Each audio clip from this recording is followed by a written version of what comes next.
पवित्र ते कुळ पावन तो देश जेथे हरीचे दास जन्म घेती, कर्म धर्म त्यांचा असावे कल्याण. या उक्तीप्रमाणे ज्या ठिकाणी रावजी बाबांचा जन्म झाला, ज्या ठिकाणी रावजी बाबांचं वावर झालं, अशा पवित्र भूमी माई कुकडी माईच्या किनाऱ्यावरती भगवान खंडेरायाच्या आणि पांडुरंगाच्या प्रभू रामांच्या सानिध्यामध्ये दोघांच्या मध्यांतरी आदरणीय भोजने सर यांना संकल्प सुटला का आपण ह्या सृष्टीवरती जन्माला आलोय.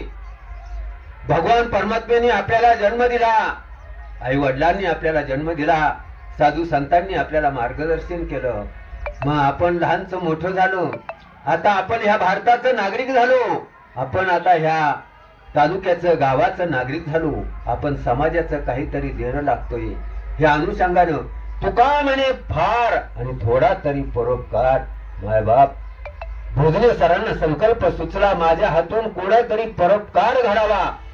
आणि एक आदरणीय या महाराज सुंदर असा संकल्प महाराजांनी आखला का मला लहान मुलांचा सांभाळ करायचा आहे, मला जगाचं माय व्हायचंय, मला जगाचं बाप व्हायचं. रामकृष्ण या अनुषंगानं भोजने सरांनी ज्यांना माय नाही, ज्यांना बाप नाही, त्यांचा माय मी होणार आणि त्यांचा बाप माय होणार. अनाथाचा माप जनार्दन या युक्तीप्रमाणे माय जगन्नाथ, बाप जगन्नाथ, अनाथाचा नाथ जनार्दन. आणि जसा आपला जगाचा नाथ जनार्दन महाराज झाले, तसा अनाथालयाचा नाथ, आपल्या विभागाचा नाथ, नव्हे आपला सुद्धा नाथ भोजने सर झाला. आणि भोजने सरांनी हा छोटासा आश्रमाची संस्थापना केली, लहान मुलं सांभाळण्याचा संकल्प आखला. आणि पाहता पाहता आज 35 विद्यार्थी त्यांच्या हाताखाली शिकलेत.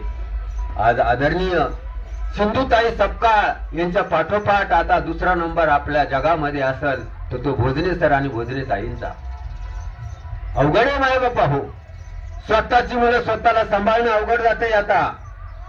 पण भोजने सरांनी जे अनाथ आहेत ते माझे, ज्यांना आई नाही त्यांची आई मीचे, ज्यांना बाप नाही त्यांचा बाप मीचे, ह्या आधाराने लहान मुलं सांभाळायला सुरुवात केली. आणि पाहता पाहता मी मगाशी बोलून गेलो, एका विद्यार्थ्याचे 2 विद्यार्थी झाले, 2चे 3 झाले, 3चे 4 झाले, काही मुली लहानच्या मोठ्या झाल्या.